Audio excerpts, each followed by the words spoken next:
Good evening, everyone. I am Norman Goda, the director for the Center for Jewish Studies at the University of Florida, and I am delighted to welcome so many people to our event tonight, Election 2020, Florida and the Jewish Vote in an Era of Crisis.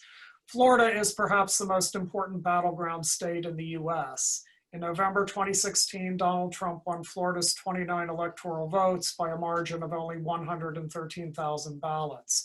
In 2018, the gubernatorial election was decided by an even smaller margin of 40,000 votes. 95% of Jewish voters in Florida voted in 2016, roughly 535,000 in all. No one, therefore, underestimates the importance of the Jewish vote in Florida. And yet, how should we understand the Jewish vote? In 1964, 90% of Jewish ballots nationally went to Lyndon Johnson. In 1992, 80% of Jewish voters cast ballots for Bill Clinton. In 2016, 71% went to Hillary Clinton. Most Jews lean toward the Democratic Party, but though sizable, the majority fluctuates, and it would seem to have shrunk in recent years. It can spell the difference in what is sure to be one of the most important and acrimonious elections in US history. And yet, one cannot think of the Jewish vote as centered entirely on what one would think of as Jewish issues. The Jewish vote has historically been moved by national issues related to everything from national defense to social welfare. We will discuss these issues and a lot more this evening, ranging from voter and ballot eligibility to the various ballot initiatives which affect us this year. With us tonight to discuss Election 2020, Florida and the Jewish Vote in an Age of Crisis is a most distinguished panel, and it is my distinct pleasure to introduce them now. Senator Nan Rich is recognized as one of the most passionate and dedicated members of the Florida Legislature. Nan Rich was first elected to the state Senate in 2004 after serving 2 terms in the House of Representatives. She was the first woman to be elected Senate Democratic leader, a position she held from 2010 until term limits set in November 2012. In November 2016, she was elected as Broward County Commissioner, District 1, and re-elected unopposed in 2020. Richard Scher is a professor of political science in the Department of Political Science at the University of Florida. His research interests include voting rights, legislative districting, political campaigns in America, state politics, Southern politics, political culture and regionalism, Florida politics, and American federalism. Daniel A. Smith is a professor and chair of the Department of Political Science at the University of Florida. He has been an expert witness in numerous voting rights lawsuits in Florida and across the US. He researches how political institutions affect political behavior in American states. His books include the following: Tax Crusaders and the Politics of Direct Democracy, Educated by Initiative, and State and Local Politics, Institutions and Reform. He is widely quoted in the Florida and national media. You can follow him on Twitter at ElectionSmith. And finally, Kenneth D. Wald is a distinguished professor emeritus of political science and Jewish studies at the University of Florida. He has written extensively about the relationship of religion and politics in the United States, Great Britain, and Israel. And his newest book, The Foundations of American Jewish Liberalism, won the 2019 National Jewish Book Award in the category of American Jewish Studies. Everyone, welcome, and thanks so much for being here. We want to start with a very general question of what may be some obvious points before we get into some details. So I'll ask the panel, and maybe Nan Rich, I'll start with you. What are the major parameters for the 2020 election in Florida? In every election, they are different, and they may seem obvious to us this year, but just to set the basis of our discussion, what are they? Well, first of all, thank you for allowing me to join your distinguished panel of professors. It's a pleasure. I have worked with all of them at different times, as well as you, Norm, and happy to be a part of this. Well, I think we'll all agree on some of the issues, and some maybe we'll diverge a little bit. I think overwhelmingly the pandemic and coronavirus is going to be the obviously one of the major parameters that will be a part of this election. I know that there are people that want us to believe that this is over and we can move on, and kids can go back to school, and kids can go back to universities, and we can have our totally normal existence. Unfortunately, I don't believe that that's reality, and I think we see that in different parts of the country emerging at different times. We've had our share, New York's had theirs, now it's kind of in the Midwest and Iowa and places like that. So this is still something that's going to be a major issue. And I think tied into that is the issue of healthcare. When you look at what concerns people in their daily lives the most, or one of the most top priority issues is healthcare. And we have a situation right now, obviously, where people are sometimes not even able to get healthcare even when they have coronavirus. So we have to be thinking about that, and that is actually, when you look at polling for throughout the national Jewish community, healthcare really ranks the top of all. And we know that there's going to be a challenge for the Affordable Care Act with the Supreme Court. So these are all things I think that make healthcare a very important factor. And another one I think that we'll discuss a lot tonight is probably the threat to our democracy. And I think we hear that more and more and more, with the feeling of a rise in authoritarianism, the rise in anti-Semitism, which really brings a lot of fear and anxiety within the Jewish community. And I guess the last one I would mention is, there are several more, but I give everyone else a chance, is systemic racism, is the whole Black Lives Matter issue. We had a major discussion today in our Broward County Commission meeting about establishing a police review board.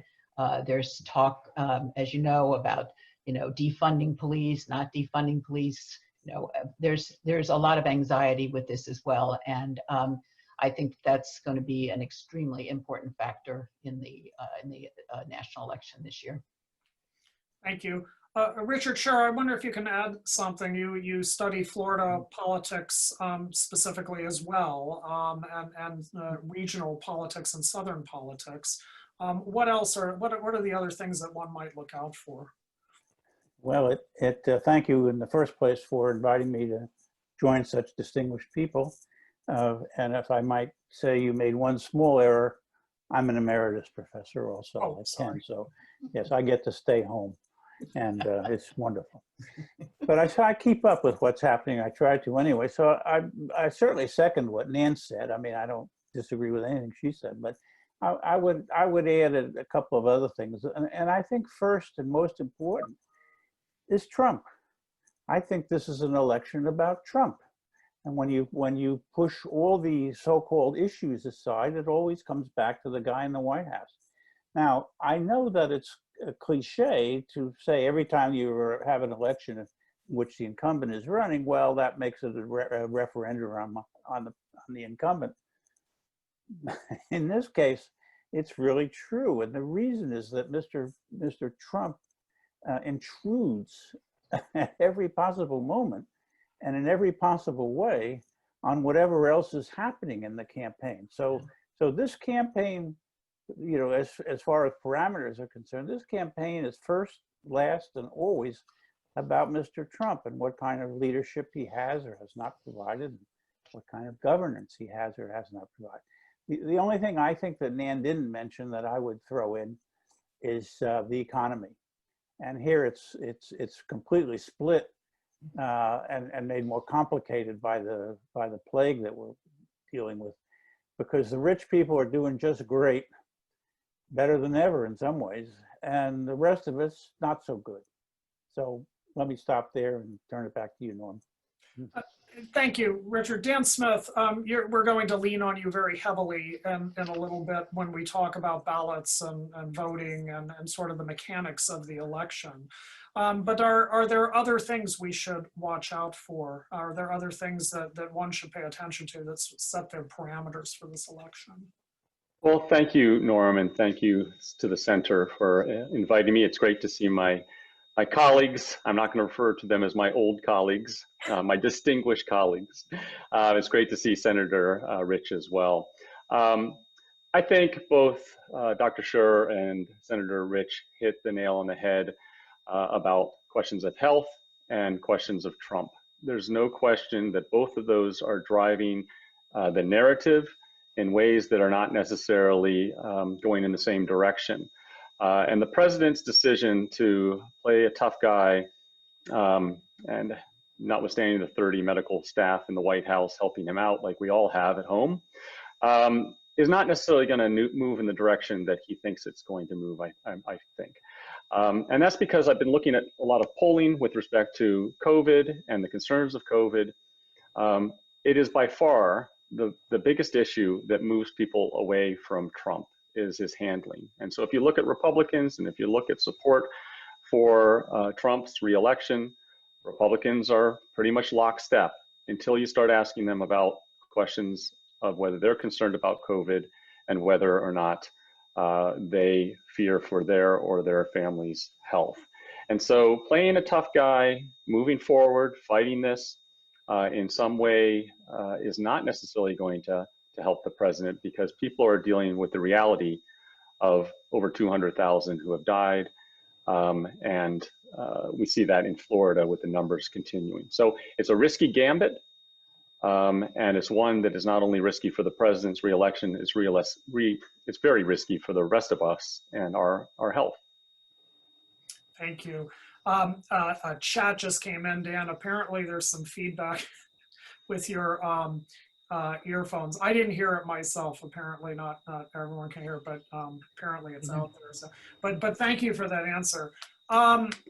Ken Wald, I want to turn to you. What is this thing called the Jewish vote? You've written about it. You've thought a lot about it. You've thought about it nationally and over time, even going back to the colonial period. What is it? Is it a uniform thing? Is it an anomalous thing? And is the American Jewish vote something that's distinct? Well, thank you, Norman. And I'm also gratified to be on a panel, every single member of whom has been a colleague and or friend. It's a pleasure to see them again virtually, because we haven't been face to face for some time. The Jewish vote, of course, is a general term we use for the tendencies that Jews exhibit in their politics. And in that sense, we can speak of an African-American vote, a white Anglo-Catholic vote, and other categories. It, of course, doesn't mean that every member of a group thinks the same politically or acts the same. They all have free will, but there are certain tendencies that are pretty common among Jews in America when it comes to political behavior. Since the late 1920s and early 1930s, American Jews have been disproportionately, I would even say massively, democratic when compared to the rest of the electorate. The gap is typically around 40, sometimes 50%. Their voting behavior has been, over time, it's varied in terms of a ratio of Democratic to Republican votes. Sometimes it's been as low as 2-to-1, which is 67 to 23.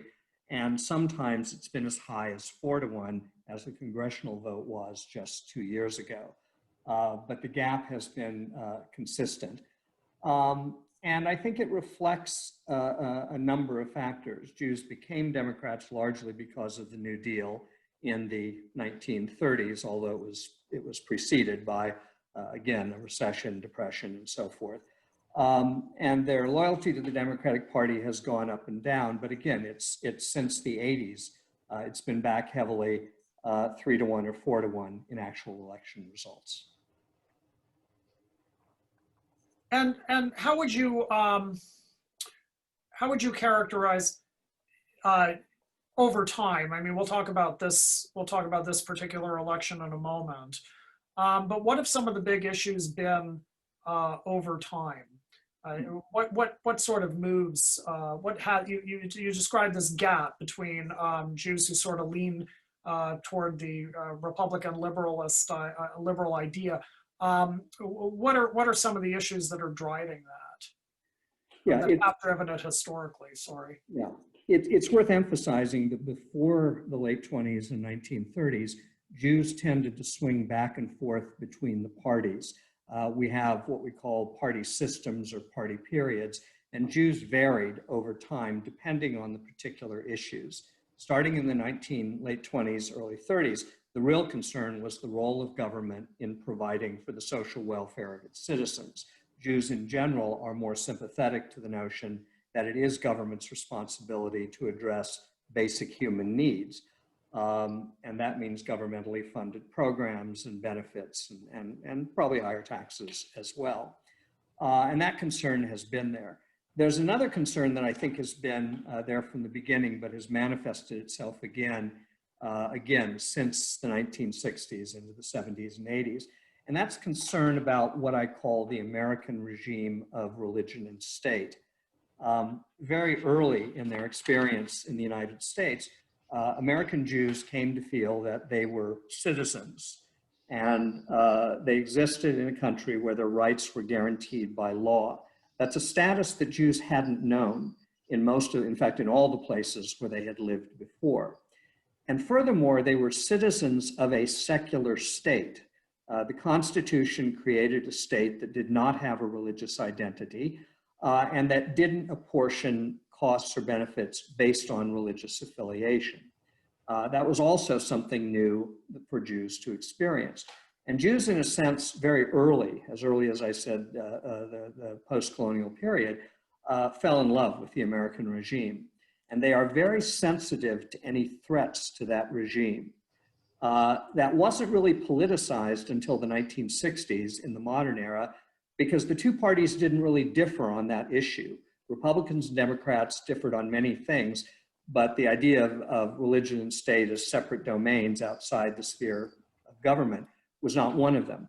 This really began to become an issue in the 70s and 80s, increasingly so as the Republican Party became the party that hosted the Christian right, a movement which has sought to blur the distinction between church and state, and which to many Jews appears threatening to their status as full citizens with equal rights. Thank you. And this brings us to this election. Nan Rich, you're plugged in to these issues in South Florida. And we've spoken before about the issues that are of concern to Jewish voters. Normally, we would assume that Israel is a major concern, but in fact, you're finding something different, at least with the Jewish Democratic voters, aren't you?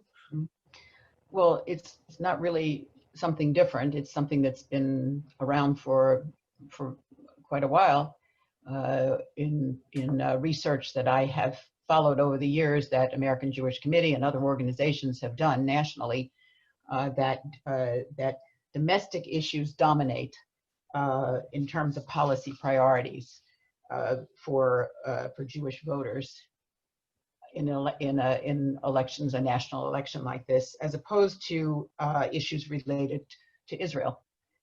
It's not that the polls all show that people are concerned. I mean, they love Israel, they support Israel, but it's not what they base their votes on when they go to cast their ballots. And if you look, as I mentioned before, healthcare remains the top priority for Jewish voters.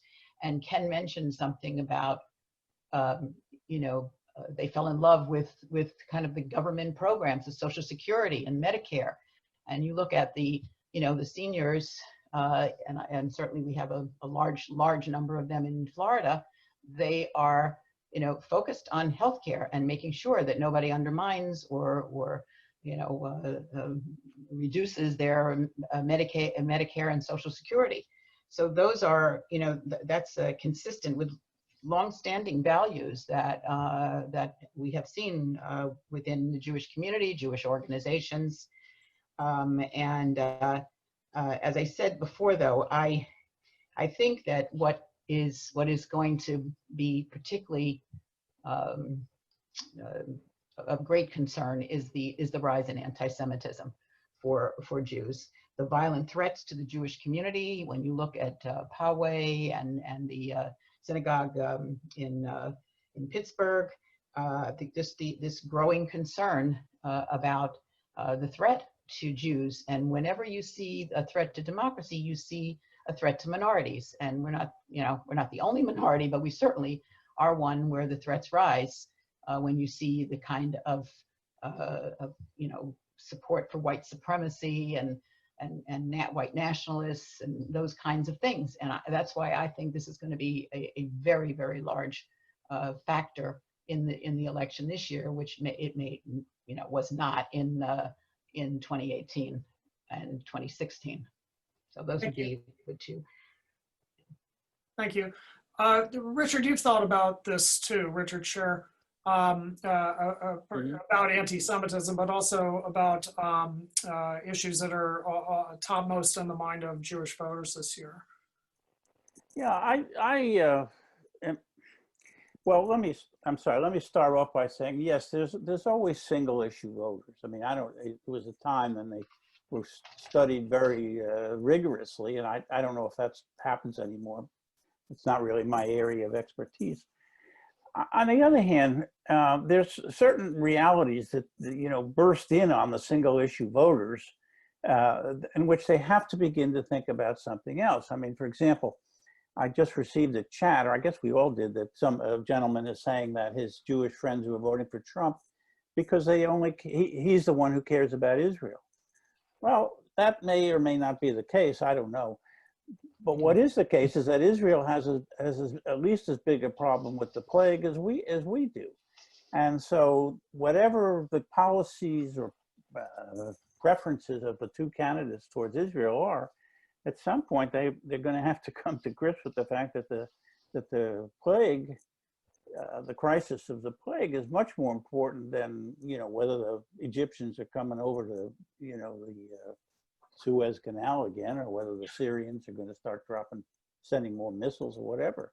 Not that those are trivial issues, but I mean, you have to at some point recognize that first things are first, and people are dying not because of the PLO or because of this group or that group. They're dying because of the plague, and the people, any policy towards Israel has to recognize that. And again, I suspect I don't have a very wide circle of people. I don't go around, because can't go to the synagogue anymore. But, you know, even when Aida and I would go, I mean, we don't spend time talking to this person or that person. Who are you going to vote for? What about this? What about that? I have a sense from the people who communicate with me, and I have a very wide network, if you will, of Jews and non-Jews who communicate with me. I don't have many single issue voters on that. I mean, I think for the Jewish community, maybe for a few others, the Israeli question is important. But there are an awful lot of people who are worried about jobs. They're worried about their children. They're worried about education. They're worried about, in some cases, whether they're going to have a job next week or not. So I see a rather more broad-based concern about issues in this election for Jews as well as for everybody else. Again, as I said earlier, though, with the proviso that at some point it all comes back to Mr. Trump, because he won't let him, he foists himself on us on a continuous and regular basis. Thanks. Thank you. Ken Wald, you had your hand up. Yeah.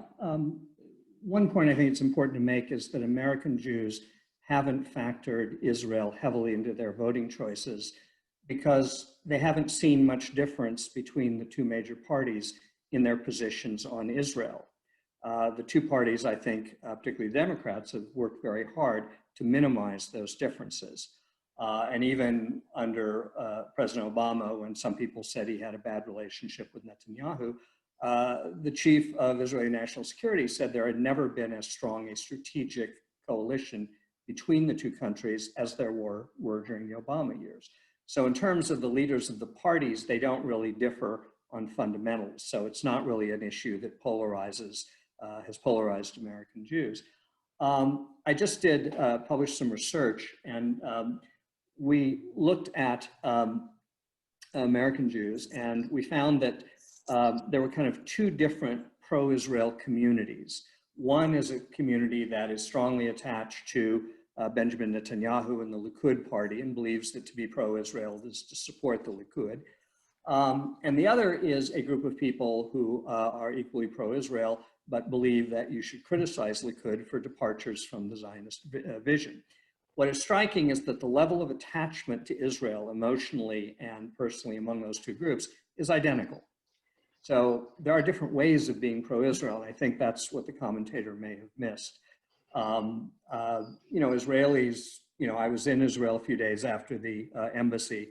It was announced that the US Embassy would be moving to Jerusalem. I actually drove by the building where it's going to occupy it.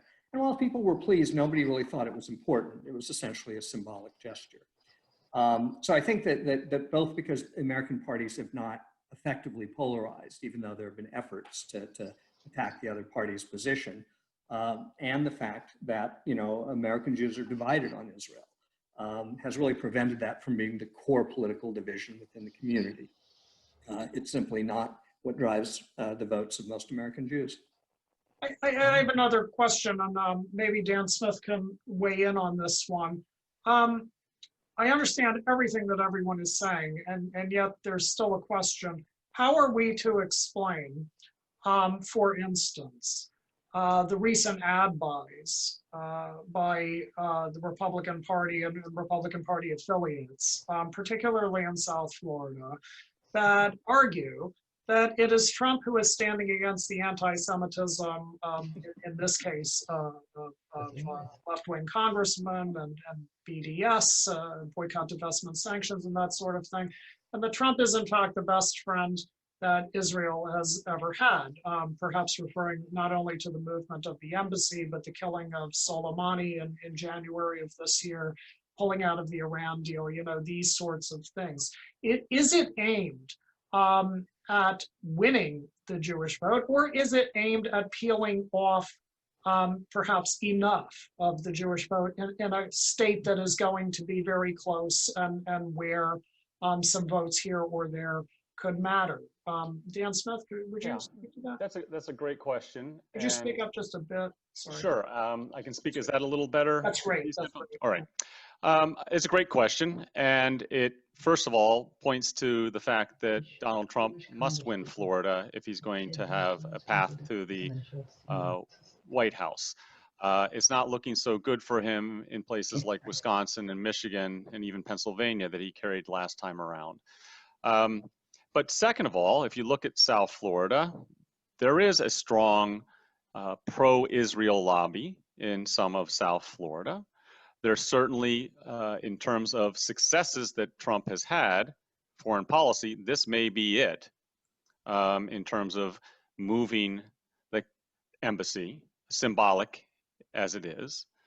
The fact is we've got 1.5 million registered voters in Miami-Dade, 1.4 million registered voters in Broward County. It's the most fertile ground to plant one's flag. His home county now is Palm Beach. And so, he has to make a play in Florida, and he is trying to do what I think is a very difficult thing, and that's have single issue moving in that direction. As Richard pointed to, voters are not single issue for the large part. If they are, they're already going to support Donald Trump on that one issue. So I'm not sure how well it plays on the other issues that Richard brought up and that Nan brought up, which are very important for people. The economy, their health. And so, again, he has money, he needs to spend it, he needs to win Florida. There's not a lot else he's going to be able to argue for right now. And so peeling off some voters, perhaps, but I think it's a tough sell. Thank you. Nan, you wanted to? Nan Yeah, Rich, I want to just agree with Dan. It's a tough sell. And when you think of who the representatives in Congress are in South Florida, you have the largest Jewish community. And who do you have representing it in Congress? You have Debbie Wasserman Schultz, you have Ted Deutsch, you have Lois Frankel. You have and then in addition, you have Alcee Hastings and Frederica Wilson. I mean, you have, I find it, I mean, I understand that they have to find a place to spend their money, but I have to say that I don't really believe the combination of the democratic strength that we have in South Florida, and then also as we're all been mentioning, that we're not single issue, and the healthcare issue and all the other pieces, and immigration is another big issue that we haven't even touched on yet. And I can tell you the appalling nature of the reaction to the children in the cages and the separation of the families. This is an anathema to Jewish people and to our values, and people realize that. So I understand they're doing their mailing, and they're doing what they think they have to do. But I think it's going to be a very hard sell in South Florida to do that. Thank you. Richard, you had something you wanted to add, and then Kenny. Yes, thank you. And again, it's a comment, because when Dan was talking, it occurred to me. It seems to me, if you're going to make the argument that Trump is the most favorable towards Israel, you have to balance that with the fact that Mr. Trump has done nothing to help anti-Semitism. In fact, he's exacerbated it, the way I look at it. So if you're a Jewish voter, whether you're sitting in Gainesville or Pensacola or Fort Lauderdale, and you're a single issue, Trump's my man because he supports Israel. Well, what about what happened in Charlottesville when he was highly supportive of those people who the protest, or they really weren't, well, I guess they were protesters who were marching around talking about the Jews this, the Jews that, and really being terribly anti-Semitic, awfully. And I mean, it was very reminiscent. If you've studied anything about 1930s Nazi Germany, it was just terribly reminiscent of that. So I don't know how it's going to shake out, but it seems to me that if you're going to talk about Trump and Jews, not just Trump and Israel, there are very conflicting pressures there, and I don't know how the single issue people are going to resolve that when they cast their vote. I just have one other thing I'd like to add, and it's not only about Israel, and it's about foreign policy in general. It's about the undermining of NATO, of our American alliances, all the things that are impacting the way people think of us around the world. So, and I think that that's not lost on the Jewish community. The fact that that Trump and his administration is trying to break down that bipartisan nature that has been so successful in the Congress and has been successful, for Israel, for the $38 billion that was given to them during the Obama administration, that was voted on by Republicans and Democrats alike, supporting Israel. The idea is not to break down that bipartisan relationship; it's to keep it and sustain it. Thank you. Ken, you had something you want to add? Yeah, I think it is worth remembering that in the American public and in the electorate, the real hardliners on the Middle East, those who believe that Israel has eternal claim on the land and should settle and expel the Palestinians who have lived there for generations, those people are disproportionately white evangelical Protestants. There's no question that a hardliner in Israel appeals to evangelicals who are Trump's base. So some of this may have just been reinforcing his appeal in that particular community. They were much more hostile, for example, to the Iran nuclear agreement than were American Jews. So a lot of this isn't really aimed at Jews. It is worth, on the other hand, acknowledging that within this broad umbrella of Jews, there are three subgroups which lean more toward the Republicans, and therefore might be a target, although I think most of them have long ago sort of crystallized in that position. One are those immigrants from the former Soviet Union who were adults in 1989 and after when they arrived here, who tend to regard Ronald Reagan as the person who brought down communism and who therefore have been very loyal Republicans. The research done by several scholars has shown that their children are very different. Their children, on the other hand, are much more like the rest of the American Jews and are much more likely to be democratic. The two other groups fall under the umbrella of what we call Orthodox Judaism. There are the ultra-Orthodox, misnamed but frequently identified as the Hasidic Jews, and then there are the modern Orthodox Jews. The ultra-Orthodox, which is a better term for them, are not necessarily Republican or Democratic. They tend to respond to the specific candidates and the specific inducements they provide. And those that provide inducements that are going to help their communities tend to do better. It's often very localized. You'll have rabbis supporting different candidates, but overall they're more conservative on social issues. Their positions on Israel vary quite dramatically. There's a lot of anti-Zionism in the ultra-Orthodox community as well. But they're more likely to vote Republican than Jews who are not ultra-Orthodox. The modern Orthodox Jews are, again, more likely to be Republican because of Israel. They do perceive the Republicans as more supportive, and this is not a new development. But they're not single issue voters, and while it's very hard to poll them because you're talking about minorities within a minority, and so it's a needle in the haystack, they nonetheless are somewhat more disposed to the Republican Party. But again, all those three groups together are massively outnumbered, by the roughly 3/4 to 4/5 of Jews who are likely to vote Democratic in 2020, as they did in 2018 in the congressional elections. Thank you. I want to ask a question about Ruth Bader Ginsburg, partly, Ken, because she would seem to embody the very secular values when it comes to politics that you discuss as being one of the fundamental bases of American Jewish liberalism. And because her story, in many ways, is that wonderful story of the immigrant who came and, in this case, made her way all the way up to the Supreme Court. I'm wondering if you can discuss, any of you, what this particular death means happening at this particular time, at this particular moment. Is it a factor in the election, or is it simply an emotional factor that would play out regardless? We'll start with Nan, and then we'll move to Richard. Yeah, I think we'll find out the answer to that. There's nothing in any of the polling, at this point that's been going on over the last year, showing which issues and, what are the top priorities like the healthcare. So I think it's something called the RBG factor. And she was a cultural and feminist icon. She devoted her career to egalitarianism, to all the Jewish social justice values that we talk about in many of our national Jewish organizations and it's a part of Judaism. And so many women identify with her.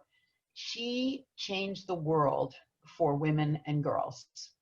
And I watched it over the week plus that, all the different ceremonies were going on and so forth, and listened to, some of the things that they were saying. So she led the fight for gender equity, economic justice, LGBTQ rights, voting rights, the right to health care under the law.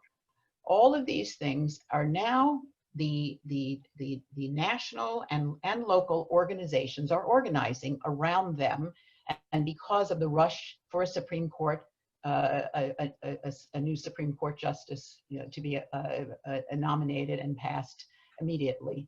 So you have, I believe, it's like almost like, I don't want to call it a secret factor because I don't think it's secret, but I just think there are just loads of organizations who have started campaigns to get women to vote based on the values and to really sustain the immeasurable legacy that this woman left for all of us as women. Thank you. Dan, you're nodding knowingly. Did you have something? Or? Oh, I just like what Nan was saying, but I Okay. think Richard Thank has you. something. Richard. Oh, yes, thank you. Before I make a comment, I just received word, actually, Aida texted me that our co-religionist, Stephen Miller, has been found to have the COVID. He's been detected, which I think is worth mentioning here. Yeah. It's an important news item anyway. No, what I was going to say is I totally agree with Nan, and especially in the part that she's Miss Ginsburg, Mrs. Ginsburg, Justice Ginsburg, was an incredible icon. But I actually think that that's understating it. I think she's a saint.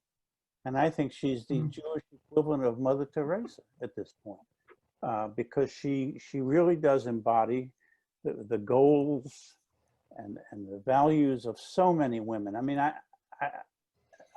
my daughter's grown up now, and there are no other children in the family, and certainly no women, unfortunately, among the children.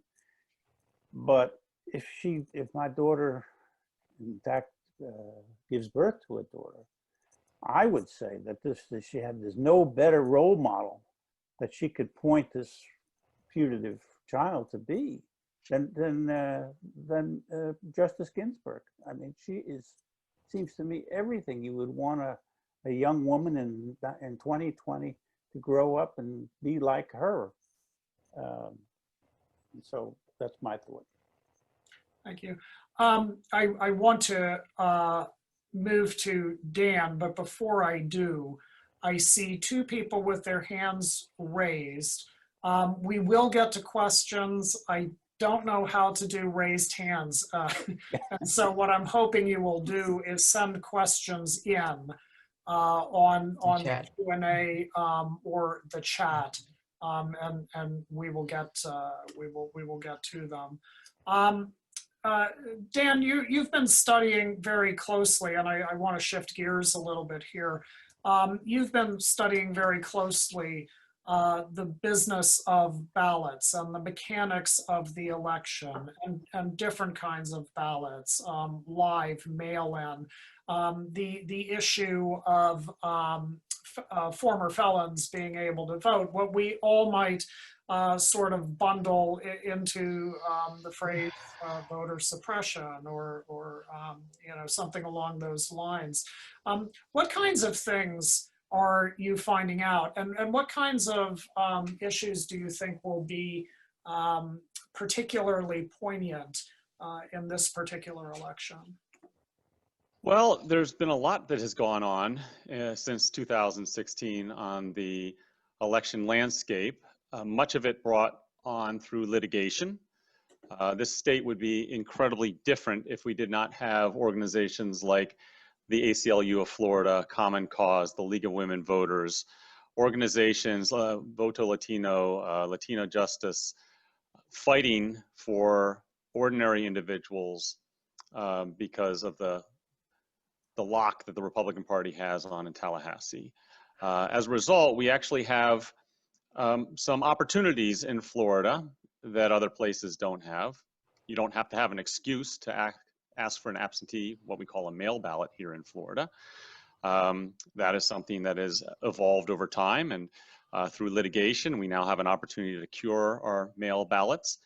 And I start with that because it's probably the most important factor in this election is the shift, the wholesale shift that we're seeing from the presidential primary back in March to the August 18th primary to now the election that is underway here in Florida with over 700,000 people already casting their ballots in Florida.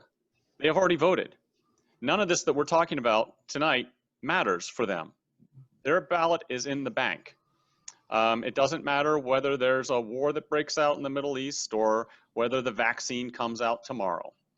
And we will have hundreds of thousands more in the coming days being processed by voters. There were over 5 million vote-by-mail ballots requested so far in Florida. We are going to see at least a doubling from 2016 of mail ballots coming in. We saw a 50% increase in the presidential primary back in March, where we went from about 30% of ballots cast to around half of all ballots cast by mail. Same thing in the August primary. And what I'm looking at with respect to vote by mail is that it's obviously the healthiest, safest way in a pandemic. But it's a different process of voting, completely different process. We have two processes of voting in the state. One, when you go in person, you identify yourself, you have one of 12 different IDs that you can use, and you're going to vote a regular ballot 99.999% of the time, and those ballots are all going to count.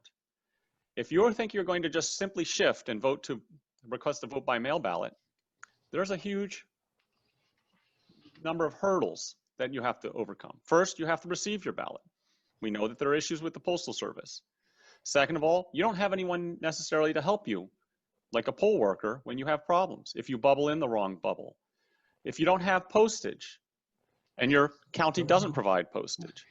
If you live in a county like Miami-Dade that only has drop boxes that are available at the early voting locations, as opposed to neighboring Broward, which has a 24/7 place that you can drop off your ballot.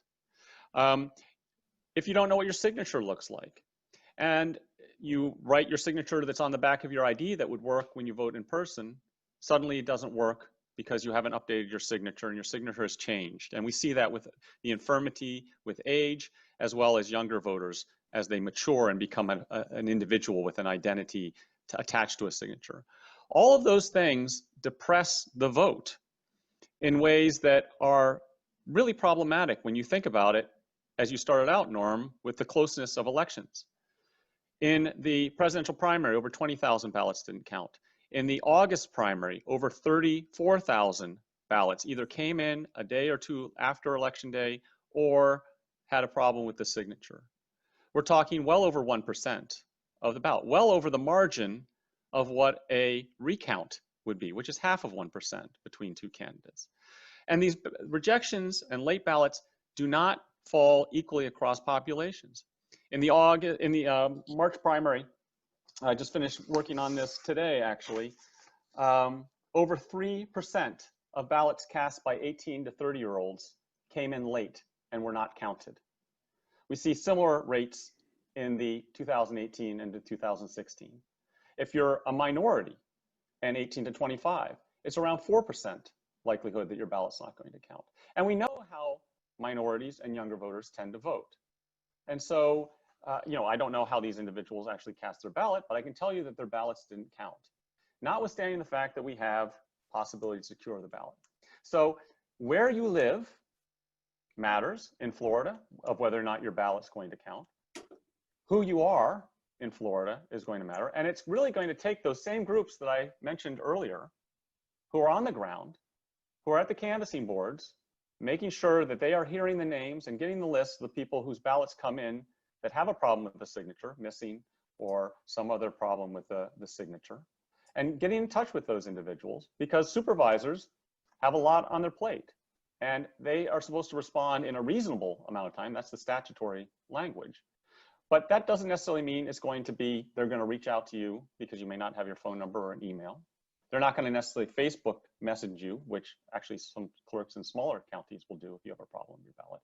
And so disproportionately, these ballots fall in places that are large, heterogeneous, heavily Democratic. In the August primary, I'll finish with this, over 4.3 thousand ballots, 4,300 ballots came in a day or two late in Miami-Dade County and didn't count. Over 3,000 Broward County came in a day or two late and didn't count. About 1,000 in Palm Beach came in a day or two late and didn't count. And when you're talking about the signatures that didn't match, Miami-Dade had over 3,700 ballots that had a problem with the signature. Ballots that came in on time, but those voters weren't informed in a timely fashion to be able to cure their ballot. And again, we know who these people are. They're disproportionately minorities, overwhelmingly younger voters.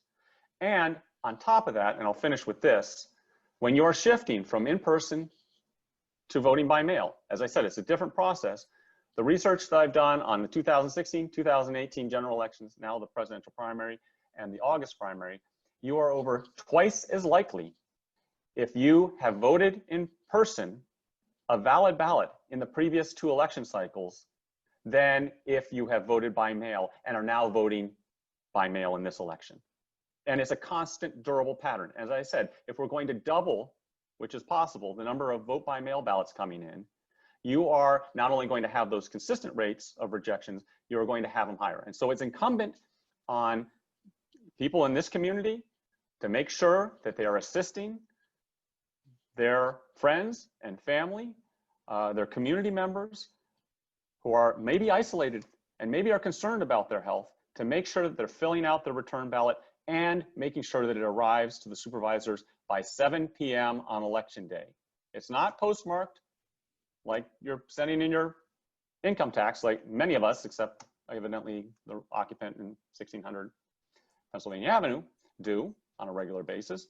It has to arrive on election day. So there's a lot of information that we need to impart to our communities, to our friends and families who are relying on the safety of voting by mail, which undoubtedly and invariably is safer than voting in person when it comes to your health, but not necessarily when it comes to your vote.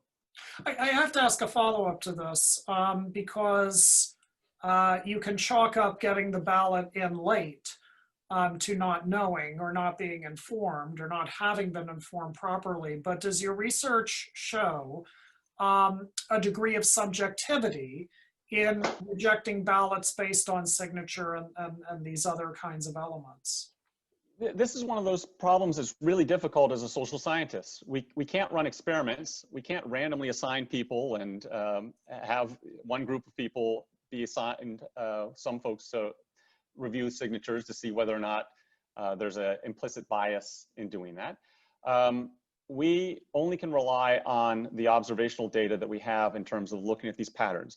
And it's a really important question, Norm, and it's one that actually suggests that there is some subjectivity going on, because if you looked at those patterns, 18-year-olds to 25-year-olds having the highest rate, Black and Hispanic twice as likely to have your ballot rejected for a signature mismatch than a white voter, you would think that that pattern would be consistent across the 67 counties, but it's not. And since it's not, it suggests that it's not only the onus of the individual, and I would actually add with respect to the return date too, because the ballots don't come out at the same rate. I think Miami-Dade is just sending theirs out today or yesterday, as opposed to they could have done it several days earlier. Pinellas County, for instance, a Republican county in terms of the supervisor, very split in terms of Republicans and Democrats, very heterogeneous, a lot of Black and Hispanic, a lot of Jewish voters in Pinellas County, where St. Pete is.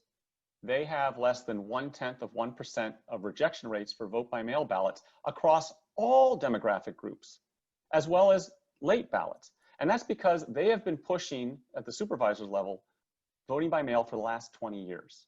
They have the simplest form, they have the simplest envelope, they have the simplest language, and they have used to provide, until the state legislature stopped it, drop boxes all around the county. Now they have them at the early voting locations. But there is an institutional structural factor that plays into why some voters have a higher likelihood of success and others don't. You cannot convince me that going across the Sunshine Skyway from St. Pete over to Manatee County is going to make a Black 18-year-old voter less intelligent. But you have probably a 4 times likelihood, if you're an 18-year-old Black individual voting an absentee ballot, to have your ballot rejected if you're in Manatee County than if you're in Pinellas County. So someone asked this question, and we might as well get to this now. I have read that more Republicans than Democrats have requested vote by mail ballots. And this is something that one hears, that older voters in fact request these things, and that many of them will vote Republican. Are you saying that the research doesn't really bear this out? And we can start with you, but yeah, I'll just quickly. No, that's not true. In fact, Democrats have requested now over 2 million vote by mail ballots. Republicans have requested 1.5 million. This is a reversal from previous elections. And that's partly because the Biden campaign and Democrats are pushing vote by mail because they know that many in their community, Hispanics, Blacks, are more likely to be susceptible to COVID. They know that there's a concern about not turning out to vote in person. And I fully endorse those efforts to make sure that people can have their vote count. I have probably 7 pieces of mail already encouraging me to vote by mail. Every day it's another vote by mail from request your ballot. There has not been one piece of information from the Florida Democrats, from the Biden campaign, about how to make sure that my ballot is going to actually count. But it's a calculus that the Democrats have made. They've made a calculus of saying, we would rather have these people turn out to vote and sacrifice a few voters who don't have their ballot count, as opposed to having them stay home because they're worried, for good reason, about voting in person. But Democrats are dominating vote by mail in terms of requests. That doesn't mean they're all going to return them. And that's something that I'm tracking, and you can follow me at Electionsmith and get those daily updates. You should also be following my colleague, Michael McDonald at Elect Project, because he's looking at this nationally. And we're doing it on our own dime, on our own time, and trying to make these data available to the public, which really aren't accessible to the public except through back channels. Your name is on our website that everybody saw. McDonald's is not. Could you repeat it again? Maybe I can type it here.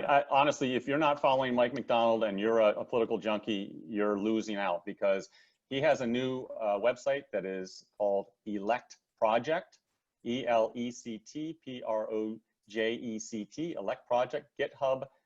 I will put the in the chat right now, so you can all go there. And Mike has been working.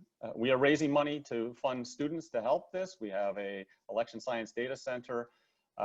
Mike is grabbing and paying out of his own pocket in some cases for the election absentee ballot returns that are not available to the public, processing them with our team, and has an amazing dashboard. It was featured on John Oliver this week, tonight,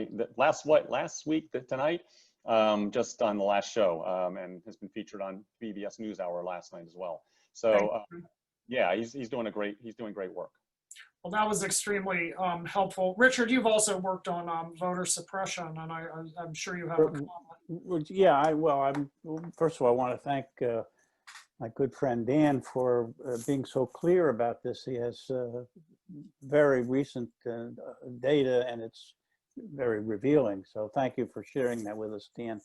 I just want to take a little look backwards, which is to say that in the old days here in Florida, before we had vote by mail, we had something called absentee ballots, and all over the country actually, and they were terrible.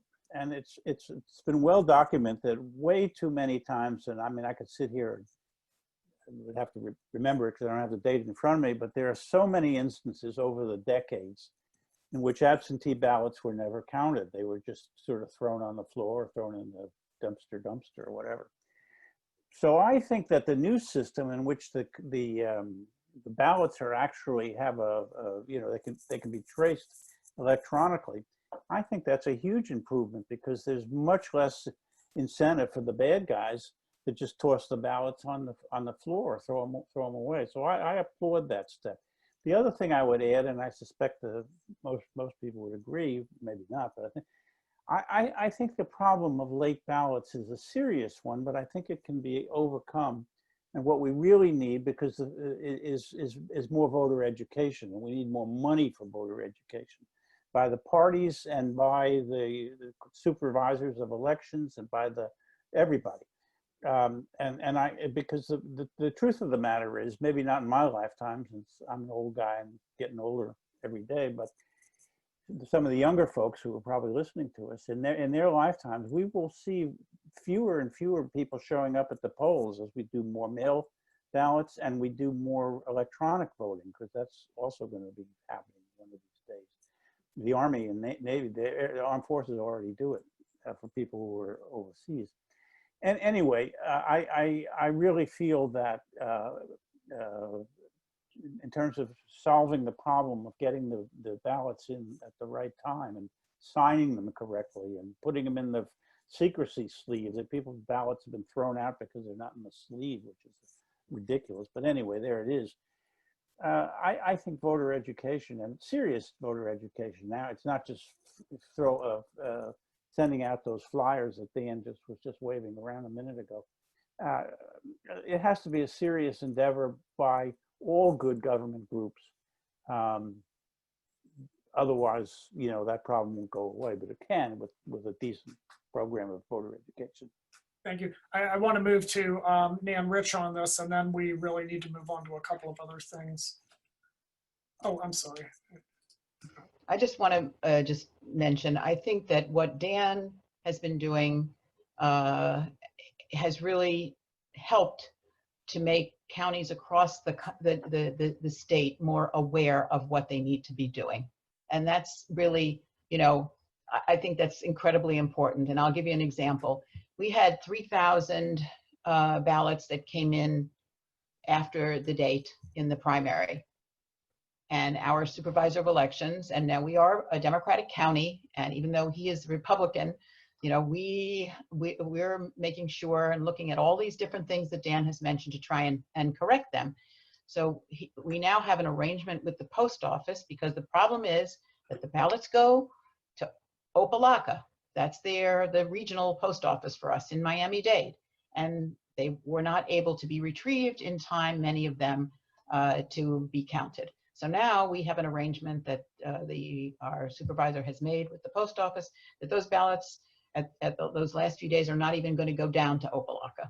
They're going to be at our regional post offices. We have 46 of them in Broward County, and they will be picked up by Broward Sheriff's Office, you know, people who are deputized to do it, pick them up and take them to the supervisor's offices in Lauderhill so that they can be counted. Another thing I want to mention is, you know, some people, because of what's been going on with Trump and the administration about vote by mail, I think it's important for people to know that probably up till about 10 days before the election, I urge people, go ahead and put it in the mail. We put ours in the mail. My husband, David, and I put ours in the mail last Monday. And you go online, you track it. You can track it at the supervisor's office when it's received, when it's counted. And we're lucky that in our state, it's not like some other states where they can't start counting until the close of the election. They start counting, and by Thursday, we looked it up, and ours were received and counted. So, you know, I think we're trying to do everything we can to correct the inequities and the things that Dan has brought up. I will tell you, we have a whole shift. It's a strong presumption now for the voter's signature now in Broward County. That's been a change because we have a lot of seniors and you know, whose handwriting changes. So, you know, everything that he's talking about, it's because that he has really alerted people and been badgering people in a good sense that, you know, that these are the problems, and then these votes are not being counted. So that a lot of counties, I won't say every county throughout the state, I'm sorry, that's not true, but, you know, but there are counties that are working hard to correct the inequities that happened in the past. Yeah, I think it's really important to just second that. And we see, because of that pressure, because of the community groups, but also because of county commissions who are ultimately funding supervisors of elections, making sure that they're doing the right thing. It's kind of mind-boggling that supervisors of elections are partisan officials, all except for Miami-Dade, which is an appointed official. But you know, the fact that we have such diversity in terms of how the supervisors may provide access to voters still is stupefying. The fact that Broward has moved forward to have 24/7 drop boxes so that you don't have to rely on the Postal Service if you want, and drive by and drop it off at any time. Maybe you're working from 7 a.m. to 7 p.m. and you can't go to the early voting location to drop it off. Broward, you can drop it off 24/7. You can't do that in neighboring Miami-Dade County. Again, there's no reason why they couldn't find those resources to do that. So, again, there are ways in which you can make sure your vote is going to count, and tracking your ballot, voting early, handing it off in person if you can do it, are all things that are going to help assure your vote to count. And I saw in the chat, it's really important to have citizens and groups and party operatives at the county, at the canvassing boards, to make sure that when they are rejecting a ballot because of a signature or a missing signature, that you're able to reach out, because these supervisors really don't have the resources necessarily to do it quickly. And so, we want to make sure that every vote is going to count, regardless who is casting it. Honestly, it falls upon the citizenry to make sure that that's going to happen. Thank you, everybody. Dan and Richard please click the Q&A, because you have a bunch of questions to answer there, and it might be easier if you just did them yourself, and we can move on to another issue that we said we would discuss. Black Lives Matter and social protest has been one of the salient issues of the summer, and it will be one of the salient issues of this election.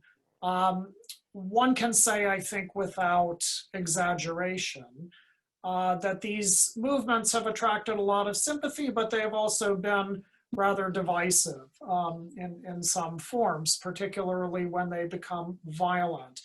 Have you studied, or can we study, the way in which these particular movements will affect votes, and which votes will they affect? Anybody? It's interesting. We had a colleague who unfortunately died a few years ago. He actually looked into that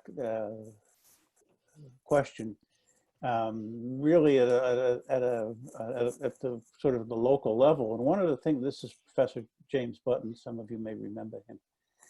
And one of his findings, as I recall, was that in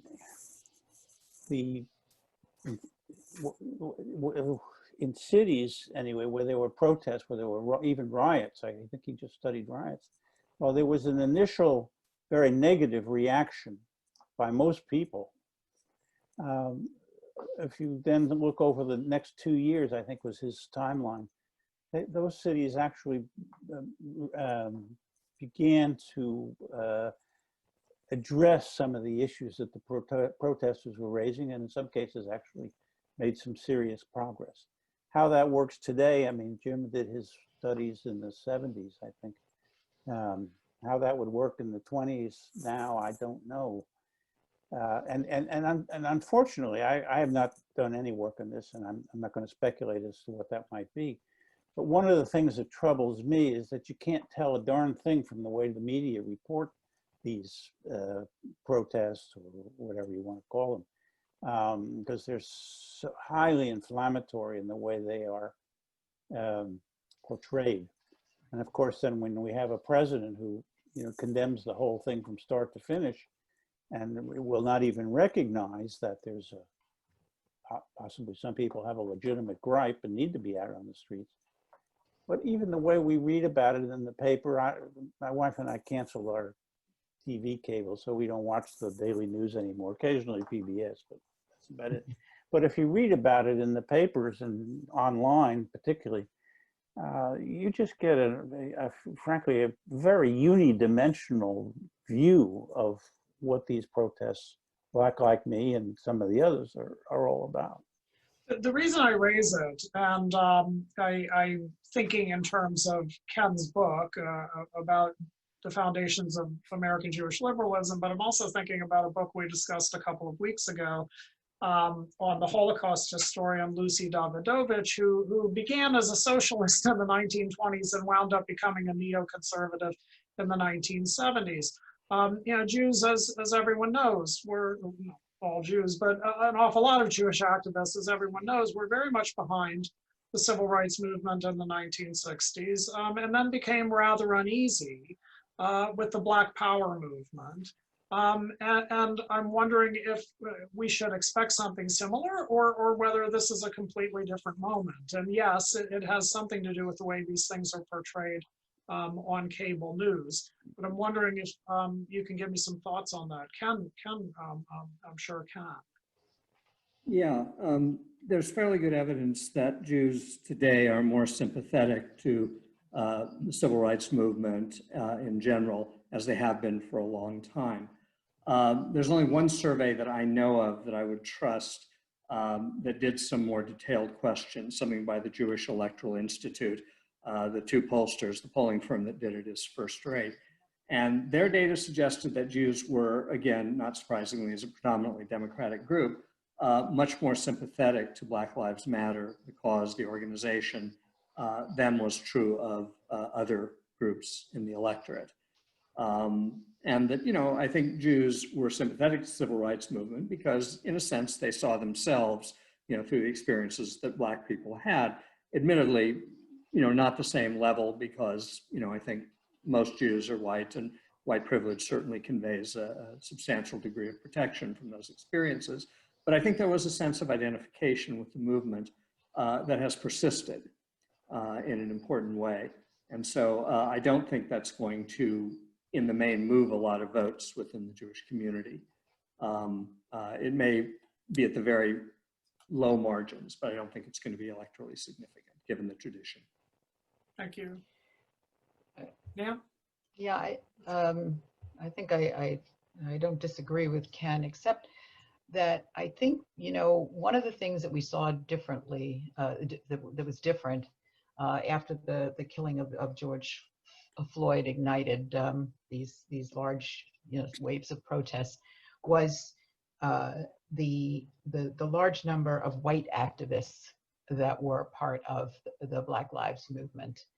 And, you know, I think that bodes well because, you know, there's a unity there of people feeling that minorities and people of color are being subjected to discrimination and you know, violence and death.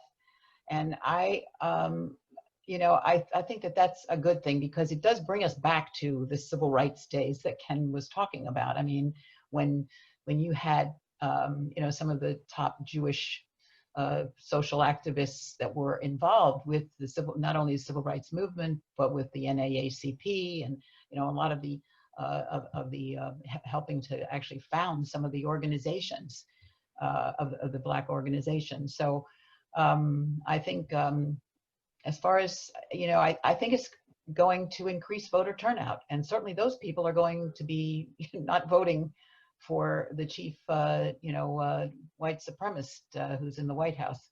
I mean, they're going to be looking at, I believe, Democratic candidates up and down the ballot. So I think it will.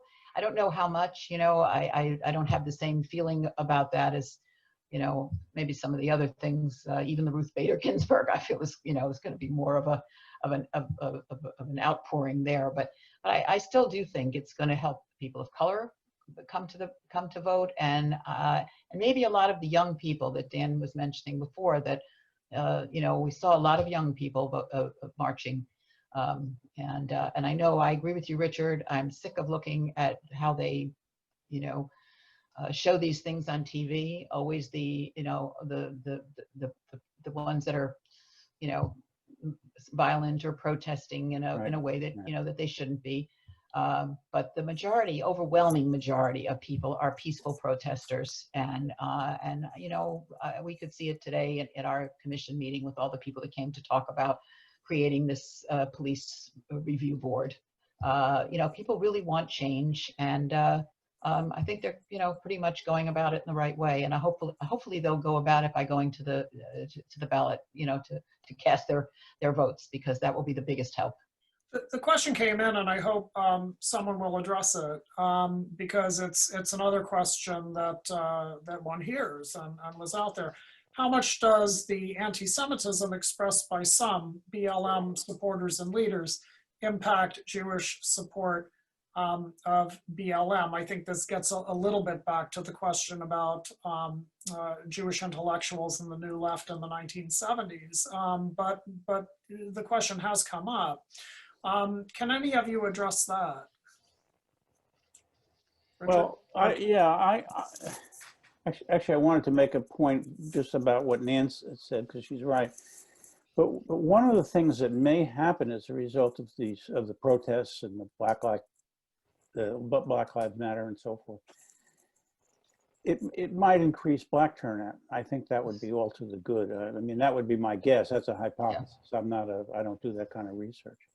But as far as the other, I mean, it's hard to know how something as controversial as protests on the street actually affect voters. I mean, you know, are people so disgusted that they just say, well, I'm going to vote no, or I'm going to vote against anybody who looks like one of those liberals? Or are they going to just say, well, I'm just going to stay home, I don't care, I mean, this has nothing to do with me anyway? So I don't really know. I would guess that at this point, since I keep reading, and Ken and Dan knows more about, they both know more about this than I do. I keep hearing that there really aren't any or many undecided voters anymore, and in which case, if people have really made up their mind, I saw a Reuters story today that over 4 million people have already voted. That's a national figure. You know, people were voting, people made up their mind, and you know, if we're getting that big of a turnout for mail voting, then I would guess that, and it's already started, and there's already so many people voted. My guess is that, however those folks voted, they factored in what, you know, the Black Lives Matter, the anti-Semitism, the Proud Boys, whatever group you want to put out there, I'm not sure when it comes to November 3rd if there's going to be that many people left who are still on the fence about things like Black Like Me or I'm sorry, I keep getting that wrong, but Black Lives Matter, or as far as that goes, anti-Semitism. I mean, you know, we of course recoil in horror. But there's probably, well, there are people out there who are cheering it on, including, as Nan said, the president of the White House. Ken, you had something to add to that? Yeah, I think it's safe to say that even within the Jewish community, people will see the anti-Semitism that they're looking for, in a way. So people who are on the political right will point to the incendiary and somewhat and anti-Semitic remarks that we did hear from some of the founders of BLM several years ago. We don't hear those comments anymore, but they were you know, offensive in many ways. And they will say, is that somehow an indication that the whole left, the whole Democratic Party is anti-Semitic? And then you have people, I think, on the left who will look at the movement known as the alt-right and see and emphasize the anti-Semitism there. Now, in my mind as an individual, and I'm again not speaking for any community, there's a big difference between thought and action that matters. And when you look at anti-Semitism on the left, it's mostly thought and statements. There are two Republican backbenchers who have made, again, injudicious comments about Israel. But I don't know that there's been any tangible action. I think you meant Democratic backbenchers, or are you referring to? Democratic backbenchers. Yeah. Right. So I don't see much of a threat coming from those people who sometimes justly and many times unjustly do level criticism at Israel, or, you know, paint all Jews with a broad brush. When I look at the alt-right, I see a movement that is far more problematic and far more damaging, and which has been, despite efforts people say, welcomed into some of the highest levels of the Republican Party. Steve Bannon, again, President Trump's first chief of staff, proudly described himself as the patron of the alt-right, who gave them the Breitbart.com site as their national platform, and continues to promote this kind of white nationalism, which is anti-Semitic to the core. You look at the leaders of the alt-right, people like David Duke, like Richard Spencer, like the Proud Boys, who are overtly anti-Semitic, who have endorsed the president, and whom the president has not rejected until after being forced to kind of walk back comments. He claimed he'd never heard of David Duke, he didn't know Spencer, I did know who the Proud Boys were, but I think we all are skeptical of that claim. And then I also look at the actual violence and murder that has been aimed at Jews by the alt-right. With rare exception, most of the cases of violence we've seen, from the person who tried to shoot up the Holocaust Museum in DC, the person who shot up the Tree of Life Synagogue in Pittsburgh or whatever, are part of the alt-right. I don't worry about what, say, Rashida Tlaib or Ilhan Omar is going to threaten my security or, frankly, the security of Israel. I worry about personal safety in terms of what the alt-right has done. So again, I think that people will see what they want to see. But I think if you talk in terms of action versus facts, you get a somewhat different perspective. And I know this can come off as partisan, but in my mind, the facts are the facts in this case. The only thing I would add is that certainly the Trump campaign was trying to put the violence in the street, the protests, the counter-protests that we saw in Portland or other cities on front and center for his campaign. And the fact that he has now contracted COVID has taken that off the front pages, much to his chagrin and his campaign's chagrin. Because I think he thought that he might be able to peel some suburbanites, some women, those vaunted soccer moms back in the 1990s, as they were called, away from maybe supporting Joe Biden and painting him as anti-police, defunding the police. That effort is still going on, but it has been hampered by the fact that COVID is now the issue moving into the last few weeks of the campaign. Thank you. One more set of questions, and it has to do, a couple of people have asked through the chat and the Q&A, and it was something that we said we were going to discuss anyway. The under the radar issues, namely ballot initiatives for constitutional amendments. These are things that oftentimes people don't read until they're actually in the ballot box, and then of course they can't make heads or tails, or voting booth, and then they can't make heads or tails of them. But are there, there is an amendment which does possibly change voting. This would be Amendment 1. Amendment 3 creates sort of open primaries. And then there's this, I think, odd Amendment 4, which says, well, yes, the people spoke 2 or 4 years ago, but we're going to vote again on this because maybe the people didn't know what they were talking about. Are these things, well, of course, are things voters should pay attention to, but of course, I'm sure you have comments on these. Would anyone like to begin? Richard? I'd be happy to. Oh, wow, okay, everybody wants to begin. Richard, well, we're gonna have to move maybe, quickly. Yeah, maybe Nan would rather go first on this. Deal? Okay. Dan? Whatever you want. Oh, again, my take on these is to always be skeptical about the measures that are being put on the ballot by Tallahassee and the legislature, and look with more open eyes at the ones that are put on by the citizens, because those by definition did not get through the Tallahassee meat grinder. We can start with number 4, which is put on the ballot by the state legislature, constitutional amendment to say, if you want to have a constitutional amendment actually go into effect, citizens have to vote in favor of it 2 successive elections. Now, conveniently, that wouldn't have to pass twice in order to go into the Constitution, ironically. Second of all, we already have a supermajority, 60%, to get constitutional amendments. And third, the legislature conveniently has not applied this to their own measures that they're putting on the ballot. It's only for citizen-initiated ones. Amendment 1 is clearly a dog whistle. There's no other thing to discuss except this is not going to change a darn thing.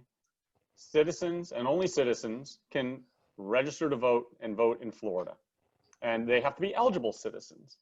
So we know of all that about that with respect to the returning citizens, these individuals convicted of a felony that's been in the news and that we talk about if we have time. Amendment 3, just quickly, and others might take a different stance on this, is trying to go after supposedly the two-party duopoly, Republicans and Democrats, but not really. It's going to allow anyone to vote in a primary election and effectively allow the top 2 individuals from that wide open jungle primary to be elected. Some people might say that's okay. Oh, allow no party affiliates. Almost 30% of our electorate are no party affiliates. But think about this. In the gubernatorial primary in August of 2018, we had 5 people, I think, was running for on the Democratic side, the top 2, Andrew Gillum and Gwen Graham.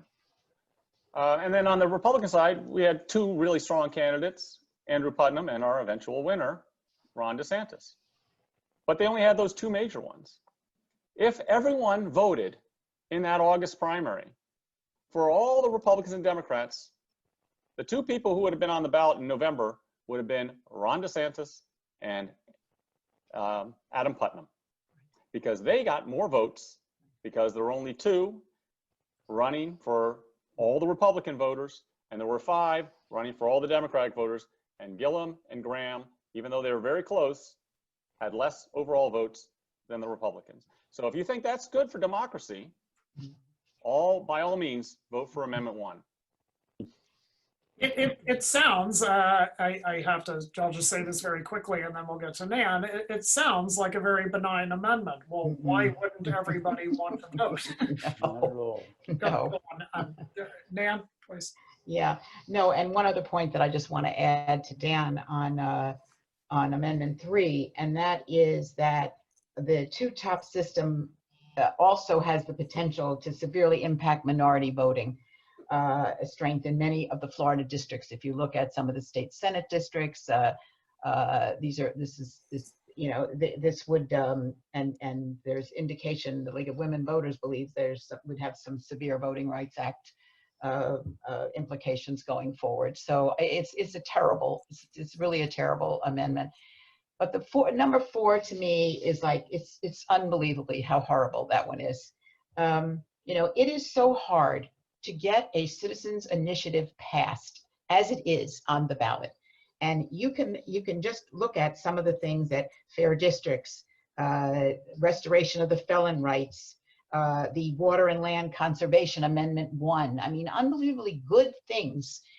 If we had to now turn around and do a second campaign, raising the money again to do it, and you know who would be coming out against you? Your big corporate folks like your Florida Power and Lights and others who could go against you and come up with the money a lot easier than citizens can to go ahead and try and raise money for a second bite at an apple when they've already reached the 60% threshold.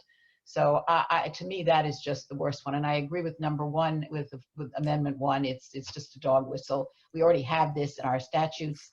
And there's, the only reason to do it is to try and drive a certain group of people out to the ballot. Amendment 4 sort of strikes me as we didn't ever think this would pass. It did. Now give us a do-over. Is this basically kind of, anyway. Well, if they want another shot at it, that's for sure. Well, the fact of the matter is, in Florida, the only things progressive to come out of Tallahassee year after year are things that aren't coming out of Tallahassee. It's coming from the citizens putting things on the ballot. So in addition to what Senator Rich said, we have a prohibition on smoking indoors. That was something before the state legislature for years and years and years. And it took a citizen initiative to finally do that. So, and you already mentioned some of the other big ticket items, the fair districting, the felon. And again, these things don't necessarily get implemented, as we've seen with Amendment 4 and the felon voting rights. So.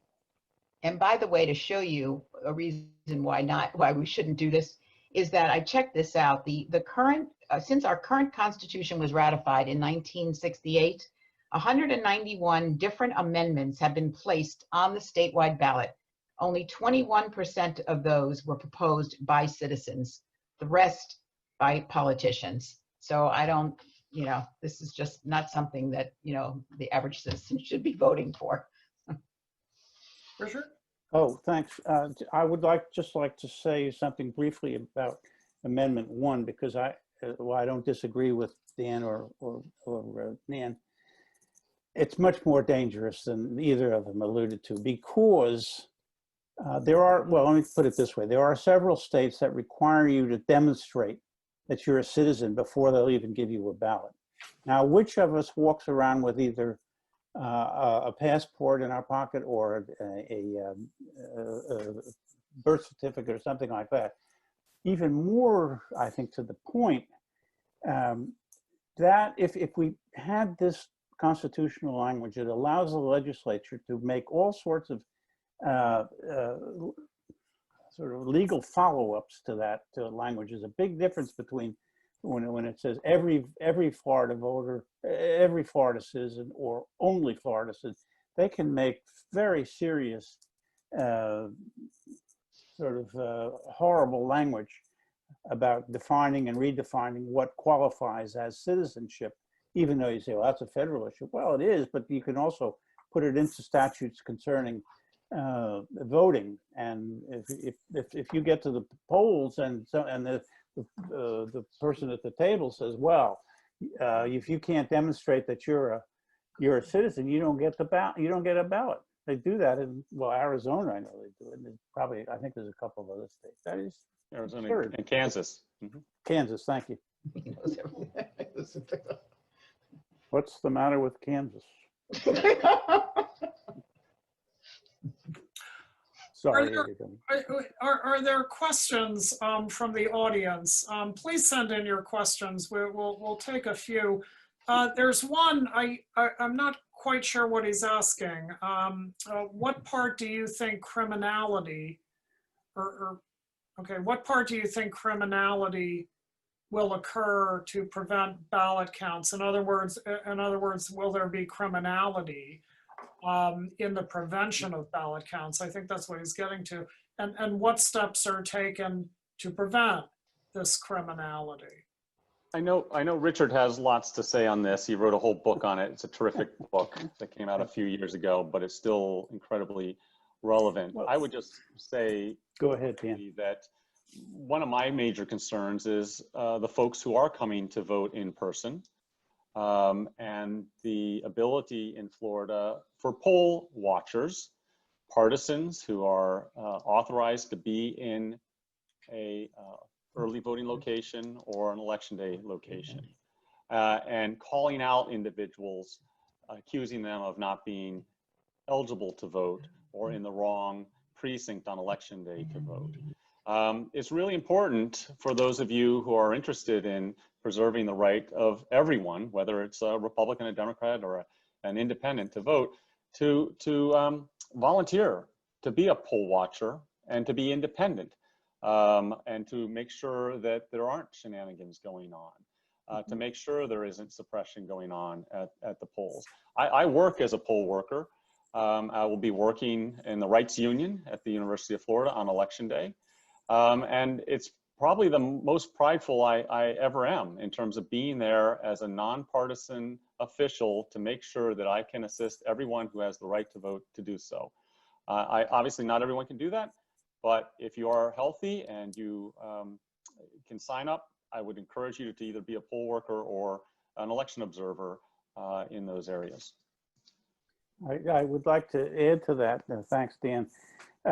There's an important distinction that has to be made that's between voter fraud and voting fraud.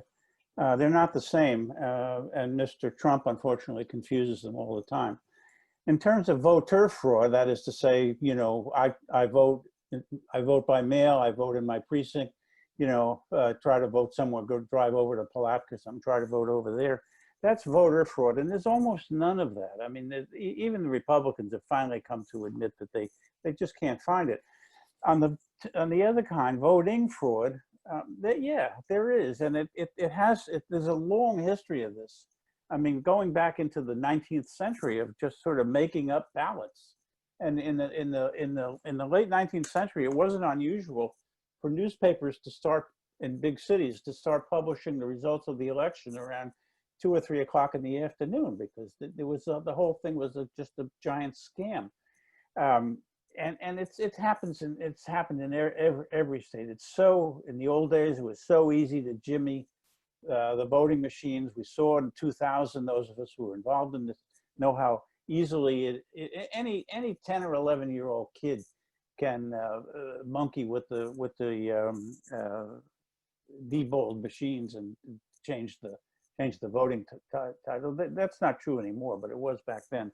So there's a lot of those kind of shenanigans. The other thing as I understood, is the gentleman raised the question of criminality, but these are civil issues. Nobody I don't think is going to jail for doing something like that, which of course raises the incentive to do it. My mother was a poll worker, and to this day, I have buttons from every candidate who ran in 1968. So that's another Wow. reason to do it. I actually have Eugene McCarthy bumper stickers, that sort of thing. Here's another one. Do we know what percentage of Florida ballots are completed only for candidates and nothing else? Are vote by mail ballots more likely to be more fully completed?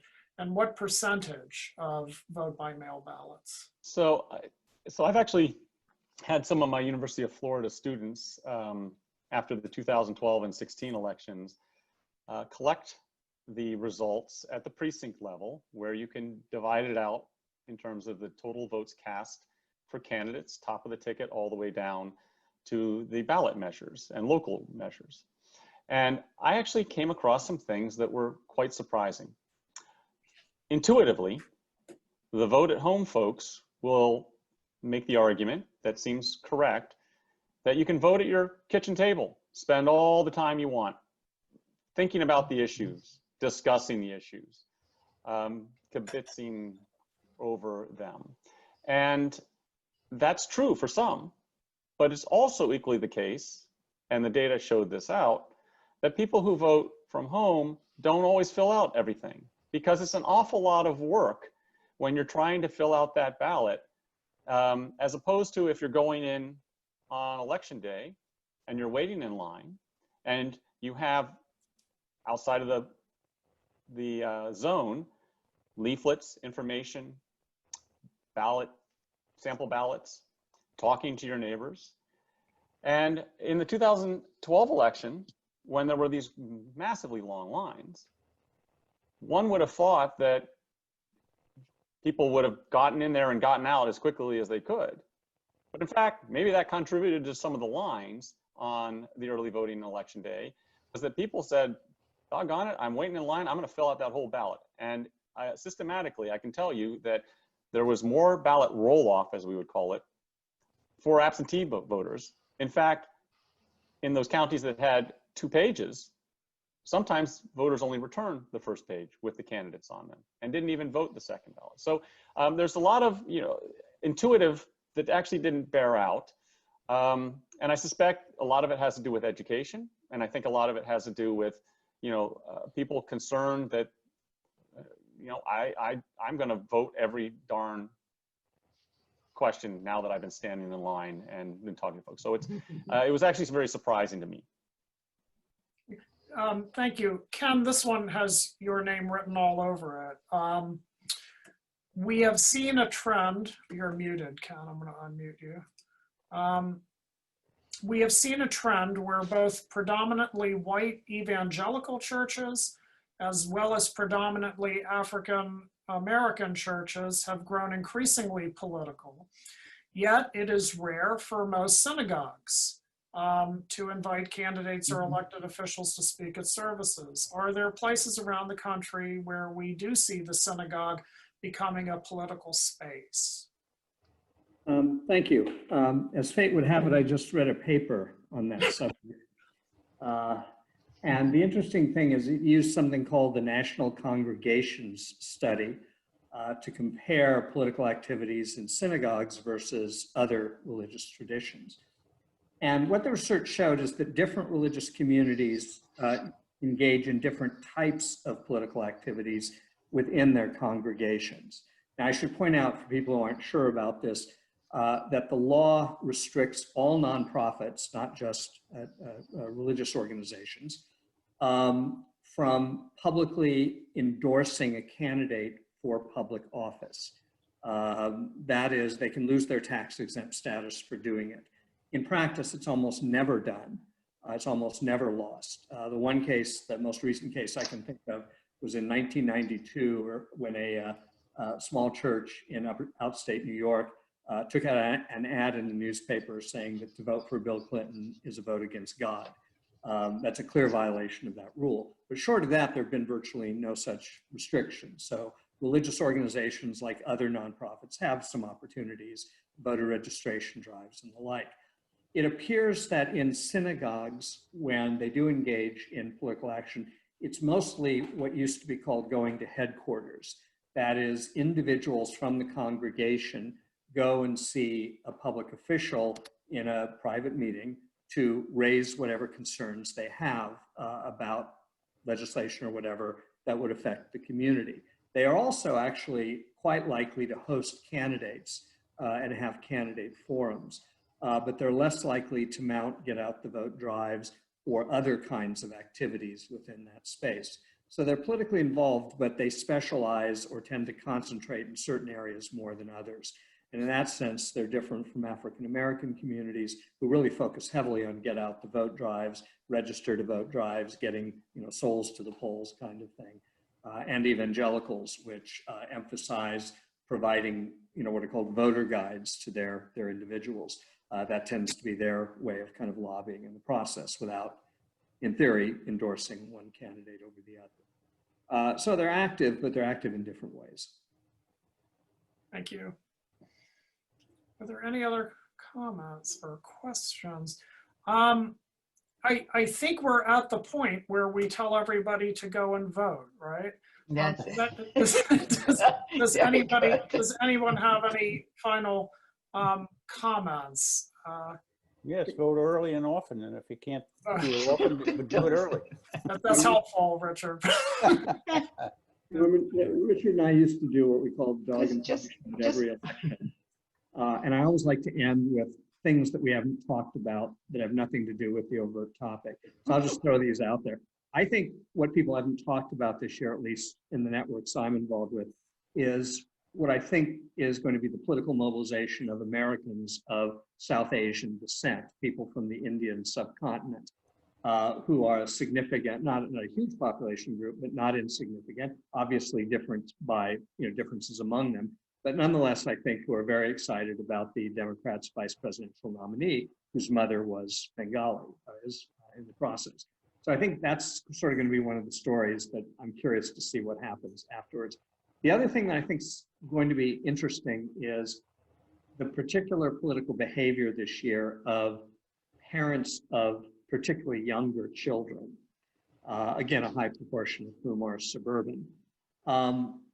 The young women and the men I've spoken to, disproportionately the women, because that's often seen as something the woman gets more involved with, are incredibly frustrated and stressed out about making alternative educational arrangements for their children. I'm amazed at the level of the way things change. They're resentful of political directives coming down from governor's offices or what they perceive as coming from the White House, forcing schools to open when they don't feel it's safe for their children. And the level of frustration and anxiety about what's going to happen is, I think, at itself almost an epidemic. And I'm really curious to see how that's going to turn out in the election results. I expect it to be big, and I don't even know if we're set up to measure it, but to me it's interesting. I would just add that the non-story in some ways, and it's quite tragic, is the million individuals who in the lawsuit filed by the ACLU and its allies with respect to allowing the people's voice, passing Amendment 4 in 2018 to allow individuals with a felony conviction, not sex offenders, not murderers, who have done their time, to be able to register to vote. and putting up roadblock after roadblock, and finally the 11th Circuit in Atlanta affirming that individuals would have to pay off their legal fines, fees, and restitution, which is well over $1 billion. Is really a tragic story here in Florida. There will be some who are registering. There will be a big story out tomorrow in Miami Herald and Tampa Bay Times with ProPublica that has some estimates on how many individuals have registered since January 8th, 2019, when it went into effect before the lawsuit was overturned by the 11th Circuit. But it's a fraction of the 774,000 individuals that I was able to identify in that litigation who owed money. The ACLU and the League of Women Voters has tried to register and has registered tens of thousands of the 220 individuals who did not owe any money who were identified in that litigation. But I really think that is one of the tragedies of this election cycle, is the fact that so many of these individuals will not have been registered by today at 7 p.m. The election registration was extended for a day because the Secretary of State's website went down for registering people on the last day. I think it's a real tragedy, and it's one that, we'll live to fight another day. Yeah. I just want to say they had a segment on 60 Minutes. I don't know if everybody saw it. I've had the privilege of meeting and being with Desmond Meade, who is the founder of this group, and it's so disgusting. It's so disgraceful. I just feel, so many of these people devoted their lives to doing this and to giving a chance to people who have served their time. And people like Desmond, who went back and got a law degree at FIU. I mean, it makes you feel just, kind of just dirty. I don't know. There's just something about it makes me, very so upset. But, I hope you will be able to, as you say, live to fight another day with it and get these people registered. But I want to just say it's been a privilege for me to be on this panel. And I just want to say, because none of you will, how great the University of Florida is to have this incredible group of professors, political science professors, and Judaic studies, and people all involved with the School of Arts and Sciences, and proud to say that my husband and I are as well. And it's just been a privilege to be on this panel tonight. Thank you. And I do say, vote everybody as if democracy depends on it, because it does. Well, we thank you for being on it too, and we're privileged to have you here. Let me do a quick commercial for our future events. Please visit our Facebook page, where we will have this event recorded in a couple of days. We have our earlier events from this year recorded, and please visit our website, Jewish Studies at the University of Florida, jst.ufl.edu. That's jst.ufl.edu. We have two events coming up. Later in October, the third week of October, Amelia Glazer from the University of California at San Diego will discuss her new research, Songs in Dark Times. Yiddish protest poets who were writing about social justice issues, including the Scottsboro Boys in Mississippi, the Spanish Civil War, and so forth and so on. It's a very timely topic, and I will send something out to all of you probably more times than you would want, and you'll be apprised of that. Also in December, the 10th annual Gainesville Jewish Film Festival. I know you've been to Jewish film festivals before, but you haven't been to the Gainesville Jewish Film Festival. And this will be remote. And so if you're in Boynton Beach or Miami or Fort Lauderdale or Jacksonville or wherever, you will be able to see a dozen or so of the very best Jewish films of the past year. That will be in December, and more details will be on our website, jst.ufl.edu. I want to thank our panelists, Senator Nan Rich, Professor Dan Smith, Professor Emeritus Richard Scher, and Professor Emeritus Ken Wald. Everybody have a wonderful evening. I'm going to send the panelists a quick link afterwards, and we'll meet for about 2 minutes, if that's okay with you. Everyone else, have a good night. Hopefully we'll do this again in 4 years. Hopefully we'll be doing it again in 4 years. You all take care and don't forget to vote. Bye-bye.